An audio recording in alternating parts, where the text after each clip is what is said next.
Bonjour, on espérait plus d'accalmie un mois et demi après les attentats en Israël et le début de la guerre à Gaza.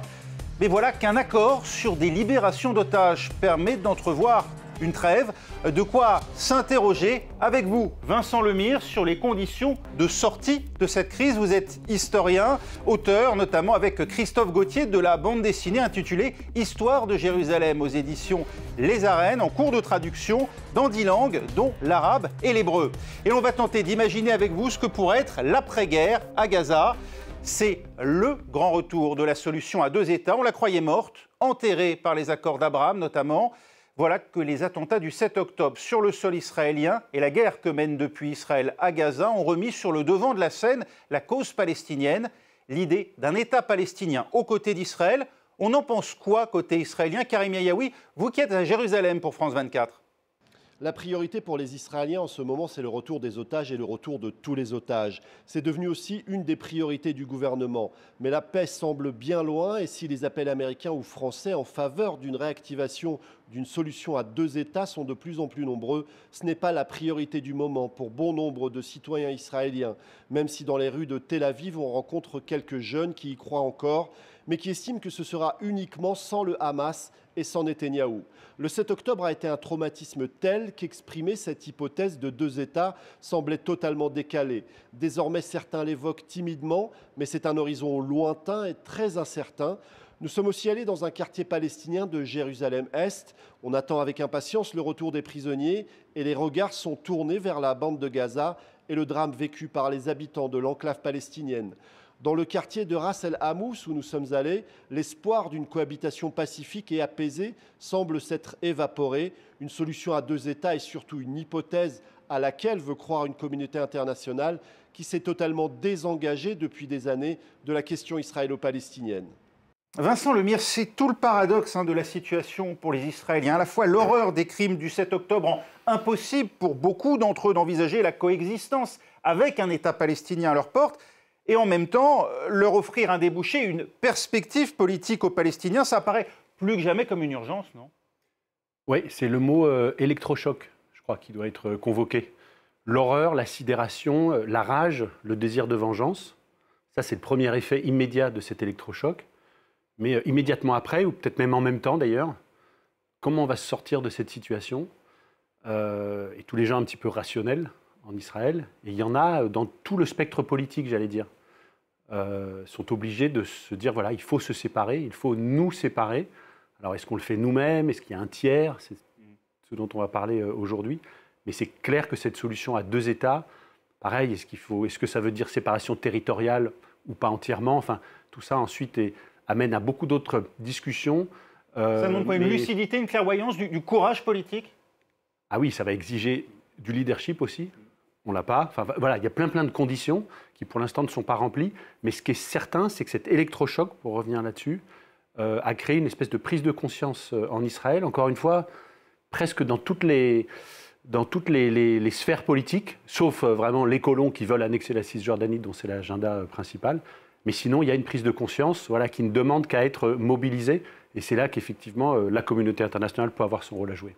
Face aux 9,5 millions d'Israéliens, la population palestinienne, elle est répartie entre deux territoires, la Cisjordanie, Gaza, il y a aussi Jérusalem-Est d'ailleurs, sans compter les très nombreux réfugiés palestiniens ailleurs dans le monde, Antoine Fenot. Oui, absolument, je vous ai préparé quelques petites cartes histoire d'y voir un petit peu plus clair. À commencer, vous l'avez dit, bien que la population palestinienne est répartie principalement dans deux territoires, la bande de Gaza donc et la Cisjordanie. On va commencer par la bande de Gaza. Je vous ai trouvé ici une carte de la densité de population à Gaza pour vous rendre un petit peu compte de ce qui s'y déroule. Gaza, c'est 40 km², c'est simplement l'une des plus grandes densités de population au monde. Vous le voyez juste ici, plus c'est foncé, plus il y a de monde tout simplement habitant à cet endroit. Tous ces habitants, eh bien, ils vivent dans des conditions extrêmement difficiles. On rappelle que la moitié d'entre eux dépend de l'aide humanitaire. Au total, à Gaza, il y a 2,2 millions d'habitants. Ça, c'était pour Gaza. Concernant la Cisjordanie, cette fois, un peu plus de 3 millions de personnes s'y regroupent, 3,2 millions très exactement. Notez que beaucoup d'entre eux, et c'est l'objet de la carte que je vous montre juste ici, habitent encore dans des camps de réfugiés qui sont devenus devenu des camps pérennes après 1948 et 1967. Voici ici sur cette carte indiquée en bleu, cette carte de l'UNRWA. Vous voyez donc tous ces camps de réfugiés. Et des réfugiés palestiniens, il y en a beaucoup, notamment dans les pays limitrophes, notamment à commencer par la Syrie et le Liban. Toujours cette carte de l'UNRWA avec ce camembert. Vous le voyez juste ici, la répartition de la population palestinienne en dehors de la bande de Gaza et de la Cisjordanie. Vous voyez que la Jordanie, notamment, en abrite 2 300 000, mais également la Syrie et le Liban. Là encore, vous avez, je vais trouver ici une petite carte pour vous avec la répartition de ces camps de réfugiés. Voici donc la deuxième partie de cette carte. Vous voyez juste ici ces camps que l'on trouve très nombreux, encore une fois, ici en Jordanie, que vous voyez juste là. Mais vous l'avez compris, avec la guerre et les affrontements successifs avec Israël, beaucoup de Palestiniens, eux, ont pris le chemin de l'exil. Voici donc une carte des endroits où beaucoup d'entre eux se sont rendus. C'est une carte qui est un peu vieille, mais je vous en montrer une un peu plus récente. Et ils ont pris évidemment la direction des pays voisins, vous le voyez juste ici. Mais certains autres, eux, ont pris des directions bien différentes. Vous le voyez juste ici, aux États-Unis, en Amérique latine notamment. Au total, il y a 14,3 millions de Palestiniens dans le monde et 7 millions d'entre eux vivent tout simplement hors des territoires palestiniens. Merci Antoine. L'émergence d'un État palestinien, Vincent Lemire, suppose que Gaza rejoigne la Cisjordanie sous une gouvernance commune, celle de l'autorité palestinienne, une autorité palestinienne revitalisée, comme l'appelait de ses voeux Joe Biden dans une tribune au Washington Post ces derniers jours. Or, aujourd'hui, on en est loin. Oui, ça ne se décrète pas. Et ce n'est pas parce que Mahmoud Abbas va avoir droit à nouveau à quelques séances photos avec Emmanuel Macron ou avec Blinken ou peut-être même avec Biden bientôt. C'est pas ça qui va ça va peut-être le revitaliser aux yeux de la communauté internationale, mais aux yeux de sa propre population, ça pourrait même être contre-productif. Puisque voilà, Mahmoud Abbas, il est considéré un petit peu comme une marionnette au jeu de la diplomatie. Donc en ce moment, on parle beaucoup de l'hypothèse Marwan Barghouti. Emprisonné en Israël. Emprisonné en Israël pour des décennies, a priori jusqu'à sa mort. Mais on est en train en ce moment de libérer des prisonniers en échange d'otages. Donc ça amène aussi à ces discussions-là. Et ça donne du crédit au Hamas. Et ça donne évidemment du crédit au Hamas. Par rapport à l'autorité palestinienne, au Fatah, aux yeux de la population palestinienne. Les prisonniers, c'est le consensus palestinien par excellence. Toutes les familles ont des prisonniers, ont eu des prisonniers. Je dis bien toutes. Donc sortir des prisonniers, des enfants, des femmes, des hommes, des combattants, des non-combattants, des prisons israéliennes, c'est toujours marquer des points pour l'opinion publique palestinienne. Et pendant que le monde a les yeux rivés sur Gaza, les violences se multiplient en Cisjordanie lors de raids de l'armée israélienne ou de la part de colons israéliens. Depuis le 7 octobre, plus de 200 Palestiniens y sont morts. Reportage de Marc de Chalvron pour France 2. Kousra vit dans une peur permanente. Le village est encerclé par des colonies juives. Un contexte déjà tendu avant le 7 octobre dernier et qui s'est nettement détérioré depuis les attaques du Hamas. Là, c'est Shiloh. Là, c'est la colonie Esh-Kodesh. Leur but dans tout ça, c'est qu'on parte de nos terres et qu'on ne revienne pas. Ces dernières semaines, Abdelhakim Ouahi n'a pas pu récolter ses olives. Son champ est régulièrement attaqué par des colons. Vous voyez, ils les ont arrachés. Il accepte de nous emmener sur son champ, malgré les dangers, dit-il. À tout moment, les colons ou les soldats peuvent venir et nous tirer dessus. J'ai entendu quelque chose. Regardez, les soldats, ils arrivent. Ils me disent de partir, de ne pas venir ici. Depuis le 7 octobre dernier, les attaques de colons ont plus que doublé en Cisjordanie. L'ONU en compte 7 par jour en moyenne. Parfois, les colons portent des uniformes de l'armée et souvent des armes à feu sont utilisées. Sur cette vidéo, tournée à Touani, le Palestinien à terre est grièvement blessé. Le colon, lui habillé en civil, sera interrogé par la police, son arme confisquée. On ne sait pas s'il a été poursuivi. Tzvi Soukot est un député israélien. Il vit en plein cœur de la Cisjordanie. Tzvi Soukot nous amène chez lui à Itzar. L'implantation est illégale au regard du droit international. C'est aussi un des bastions des colons les plus radicaux. Ils se sont installés ici par conviction religieuse sur ces terres mentionnées dans la Bible. Le député conteste l'augmentation de la violence des colons. Il dénonce en revanche celle des Palestiniens qui soutiennent, d'après lui, majoritairement le Hamas. Vincent Lemire, l'armée israélienne justifie ses actions par la présence en Cisjordanie du djihad islamique, mais aussi de mouvements palestiniens de plus en plus radicaux, notamment auprès de la jeunesse. On pourrait voir le déclenchement d'une nouvelle intifada? Écoutez, il y a eu plus de 200 morts en Cisjordanie depuis le 7 octobre. Tirs à balles réelles, y compris de la part de civils, de colons, dont on voit qu'ils sont effectivement parfois habillés avec des uniformes de l'armée. C'est aussi cette armée israélienne qui est une armée de citoyens, donc en fait, et des civils qui sont surarmés. Donc la frontière entre on va dire, le citoyen armé, la milice de colons et l'armée elle-même est extrêmement poreuse, d'autant plus qu'avec toutes les opérations qui sont menées à Gaza, l'armée a dû faire revenir des réservistes des colonies elles-mêmes. Donc en fait, on a des colons qui sont effectivement des soldats, et puis 2 heures après, voilà, imprégné de l'idéologie des colons. Totalement. Il faut arrêter de dire l'armée et les colons. En fait, là, pour le coup. Et puis, on a aussi un gouvernement qui est aujourd'hui un gouvernement de colons. Donc, on n'est plus dans la situation d'il y a une dizaine d'années où on avait l'État israélien qui essayait de contrôler plus ou moins les colons. Aujourd'hui, ce sont les colons qui contrôlent l'État. Ils ont pris la Knesset, ils ont pris le gouvernement. Parfois, j'utilise cette image peut-être un peu frappante, mais pour l'opinion, pour les gens qui nous regardent depuis la France, c'est un petit peu comme si l'OAS, à la fin de la guerre d'Algérie, avait réussi à prendre le pouvoir en France. Comme si le coup d'État des généraux avait eu raison de l'État français. Et puis comme s'ils avaient réussi à assassiner le général de Gaulle. Ouais. Ils ont essayé, mais ils l'ont raté. Ouais. Les colons en Israël, ils l'ont eu, leur général de Gaulle. C'était Rabin. Ils l'ont tué, ils l'ont assassiné, et aujourd'hui, ils sont au pouvoir. Au point où aujourd'hui, l'État israélien leur donne carte blanche en Cisjordanie, malgré les risques que cela comporte d'un embrasement et donc de la création de plusieurs fronts pour l'armée israélienne. Mais ils sont au cœur de l'État. Et on parle beaucoup de Ben Gvir, parce qu'il fait beaucoup de bruit. Itamar Ben Gvir, oui. Itamar Ben Gvir, mais le plus important et le plus dangereux, c'est Bezalel Smotrich, qui est beaucoup plus froid, qui travaille beaucoup plus, qui parle moins, qui est ministre des Finances et du Développement des colonies. Donc c'est le ministre le plus important, en fait, C'est lui qui tire les ficelles, il a un vrai agenda. Son agenda, c'est l'annexion définitive et totale de la Cisjordanie.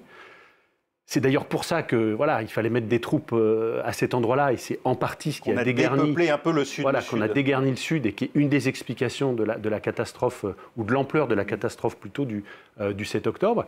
Et puis c'est aussi pour ça que Smotrich, en 2015, déclarait à la télévision l'autorité palestinienne, c'est notre fardeau, le Hamas, c'est notre chance. Pourquoi il disait ça?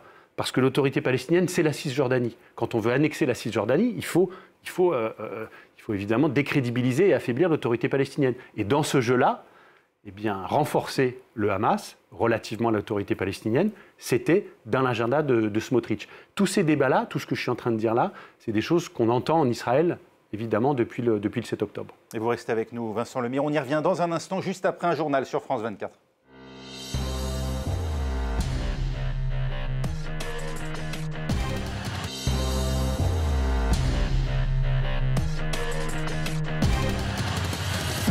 Suite du monde dans tous ses états, on continue de dessiner ce que pourrait être l'après-guerre à Gaza avec vous, Vincent Lemire.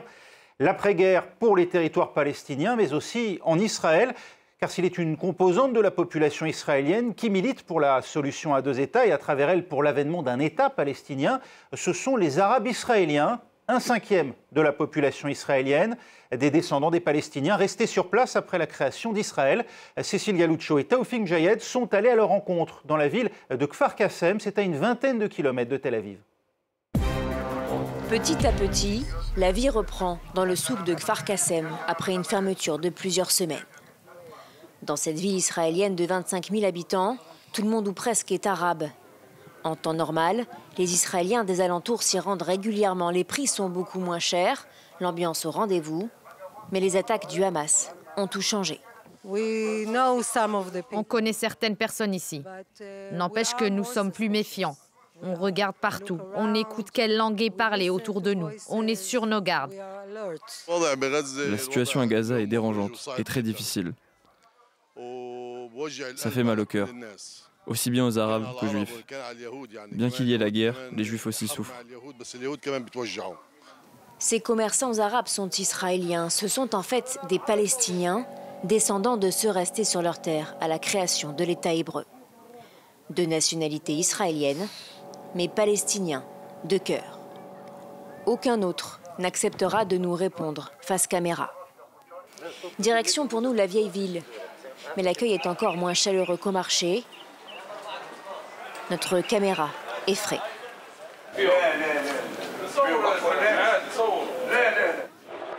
C'est finalement sur le chemin du retour qu'une femme ose nous parler. Ce qui s'est passé début octobre, c'était une erreur. Fallait pas que ça arrive. C'est un péché, ça n'a rien à voir ni avec la religion, ni avec la croyance. Je vous le dis, c'est un acte terroriste.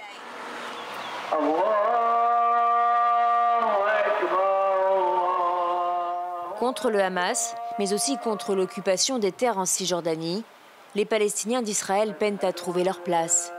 Ils représentent pourtant 20% de la population du pays. Vincent Lemairy, il y a un risque intérieur pour Israël si le conflit avec les Palestiniens s'embrasse dans la durée, celui de voir les Arabes israéliens faire sécession d'une certaine manière? Mais on se souvient qu'il y a 2 ans, au printemps, il y avait eu des émeutes extrêmement importantes dans les villes mixtes israéliennes, ce qu'on appelle les villes mixtes, c'est-à-dire en particulier Haïfa, Saint-Jean d'Acre, et puis en bordure effectivement de ces villes palestiniennes d'Israël, effectivement qui sont habitées par les descendants des Palestiniens qui sont restés sur le territoire en 1948. C'est un sujet extrêmement important, d'autant plus avec ce gouvernement d'extrême droite qui n'hésite pas à parler parfois de 5e colonne ou d'ennemis de l'intérieur. La seule chose qui peut rendre optimiste, c'est qu'aujourd'hui, ces citoyens d'Israël, palestiniens de cœur, comme on l'a dit dans le sujet, votent de plus en plus. Ils sont représentés d'ailleurs par un parti islamiste modéré, de quelqu'un qui joue parfaitement le jeu électoral, la cuisine d'une certaine manière, la cuisine électorale israélienne, presque mieux que les autres partis israéliens. Et voilà, petit à petit, ils s'intègrent par là au jeu politique, qui est plus un jeu clientéliste pour l'instant. Mais voilà, c'est une forme c'est une forme d'israélisation de cette population. Mais c'est vrai qu'elle reste extrêmement solidaire. Oui, par le cœur, évidemment, extrêmement solidaire des cousins palestiniens qui sont à Gaza. Quand je dis cousins, c'est pas une image, c'est que souvent ce sont véritablement des cousins. Il ne faut jamais oublier que les habitants de Gaza sont pour 80% des descendants des réfugiés de 48. Donc c'est les mêmes familles en fait. C'est les mêmes familles qui seulement n'ont pas forcément fait le même choix ou qui n'ont pas eu les mêmes possibilités de choix en 1948. C'est Joseph Borrell, le chef de la diplomatie européenne, qui exprime ce que beaucoup pensent, la meilleure garantie pour la sécurité d'Israël est la création d'un État palestinien, dit-il. Vous le pensez, vous aussi, Vincent Lemairy? Écoutez, le processus de paix pendant Oslo a été entièrement fondé sur cette hypothèse-là. C'était d'une certaine manière pour l'OLP une révolution historique. C'était on abandonne en fait. La charte devient caduque, avait dit. La charte devient caduque en 1989 et on va se battre pour un État palestinien à l'intérieur des frontières de 67. Pour les Israéliens, au contraire, là, ce qui est complètement contre-intuitif, c'est qu'aujourd'hui, ce sont les extrêmes droites qui, d'une certaine manière, travaillent contre cette solution à 2 États et presque pour une solution à un seul État, un État binational. Ce qui démographiquement est suicidaire pour l'État juif. Extrêmement risqué, on l'a vu dans le sujet, il y a à peu près autant, il y a 7 millions de juifs israéliens sur ce territoire-là et 7 millions d'arabes palestiniens. 3 millions en Cisjordanie, plus de 2 millions à Gaza et à peu près 2 millions aussi en Israël. Donc c'est 50-50. Or, l'État d'Israël a été fondé pour être un refuge pour les juifs de diaspora menacés par l'antisémitisme. Et normalement, c'est un État considéré comme juif et démocratique. Alors, de 2 choses l'une. Soit ce n'est plus un État juif, parce que la moitié de la population est non-juive, soit ce n'est plus un État démocratique, parce que ces non-juifs n'accèdent pas à la citoyenneté, et à ce moment-là, ça s'appelle un État d'apartheid. Donc, voilà, l'alternative, elle est claire, mais ce qui est fascinant, c'est que ce sont les extrêmes droites annexionnistes qui sont en train de mettre à bas le cœur du projet sioniste aujourd'hui. On vient de voir en tout cas ce que dit le haut représentant de l'Union européenne sur les questions internationales. Pourtant, tous les pays membres de l'Union européenne ne poussent pas en tout cas Israël à un cessez-le-feu durable à Gaza. Alix Le Bourdon, il y a des divergences, des différences entre Européens. La création d'un État palestinien est le meilleur moyen d'assurer la sécurité d'Israël. Voilà la conclusion de Joseph Borrell, le chef de la diplomatie européenne, à l'issue d'une réunion avec les 27 ministres des Affaires étrangères en début de semaine. Cette solution à 2 États, l'Union européenne la défend de longue date malgré les divisions sur le dossier israélo-palestinien. Mais depuis le 7 octobre et le début de la guerre entre Israël et le Hamas, ces déchirures entre les pays européens sont encore plus criantes. Entre, d'un côté, des pays qui défendent traditionnellement Israël, comme l'Allemagne et l'Autriche, et de l'autre, des pays plus pro-palestiniens, comme l'Espagne et l'Irlande, des pays qui ont été particulièrement irrités par l'annonce de la suspension de l'aide à la Palestine, finalement abandonnée, et par le soutien ostentatoire à Israël de la Commission européenne et de sa présidente allemande Ursula von der Leyen. L'Allemagne qui, tout en réaffirmant son soutien à cette solution à 2 États, estime que la protection d'Israël est plus urgente. L'Union européenne entretient des relations importantes avec les 2 parties. C'est le premier partenaire commercial d'Israël et c'est le premier donateur d'aide au développement à la Palestine. Mais ces divisions entre États membres rendent sa voix difficilement audible sur ce dossier au Proche-Orient. Vincent Lemire, les pays de l'Union européenne ou bien les États-Unis, ils ont les moyens de peser aujourd'hui pour obliger Israël ou l'autorité palestinienne à négocier à nouveau en faveur des 2 États? Oui, bien sûr. Israël est un État sous perfusion. On a vu que l'Union européenne était le premier partenaire commercial pour les Israéliens, et puis l'armée israélienne est très largement financée par des fonds états-uniens. Donc oui, bien sûr, il y a des moyens de pression. Il faut une volonté politique. Elle est en train d'arriver. C'est vrai qu'on entend une nouvelle sincérité, une nouvelle intensité dans les déclarations diplomatiques. La même phrase, solution à 2 États, qui était complètement vide de sens jusqu'au 6 octobre, est devenue un slogan un petit peu plus, oui, on pourrait dire un petit peu plus sincère.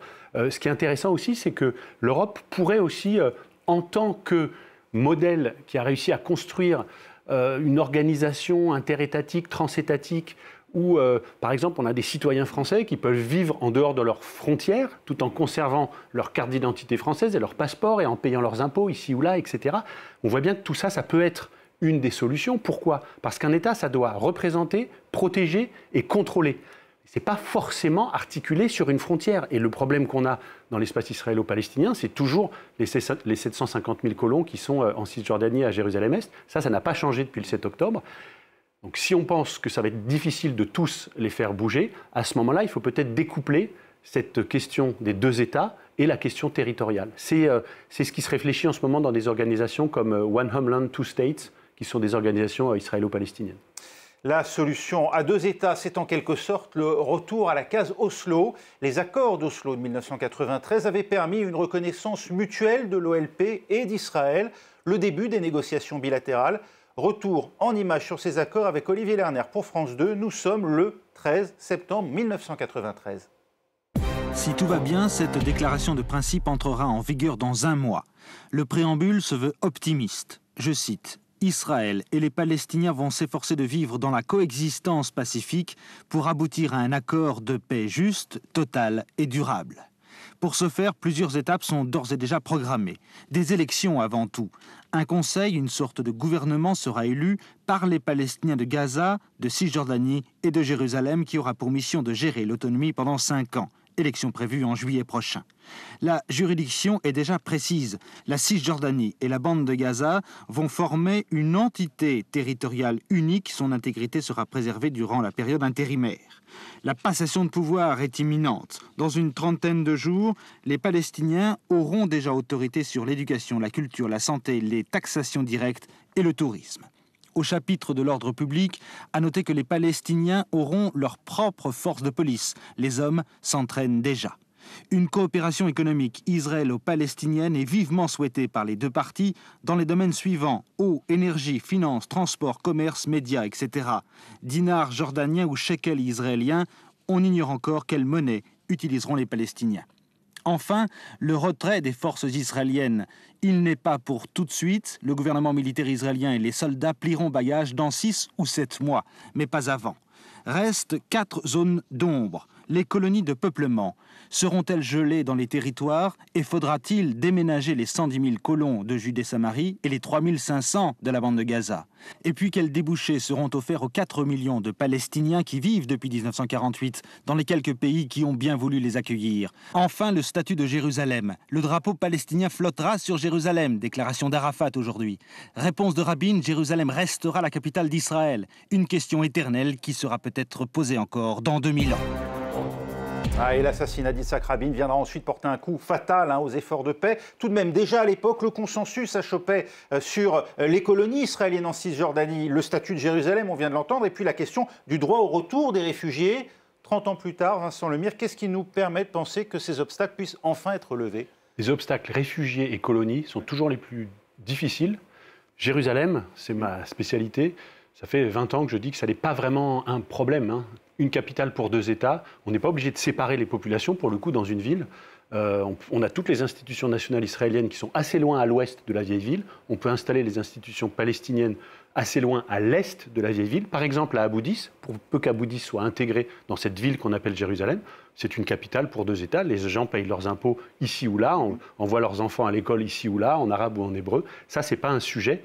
Jérusalem n'est pas le point d'achoppement, au-delà de la question religieuse, évidemment. Et Jérusalem, je rappelle cette histoire de Jérusalem dont vous êtes l'auteur en bande dessinée avec Christophe Gauthier aux éditions Les Arènes et en cours de traduction en 10 langues, dont, c'est important de le préciser, l'hébreu et l'arabe. Merci beaucoup Vincent Lemire. Merci à vous d'avoir été avec nous aujourd'hui. Merci à vous d'avoir suivi Le Monde dans tous ses états. Retour la semaine prochaine et d'ici là, bien sûr, sur notre site internet, c'est france24.com. À la semaine prochaine.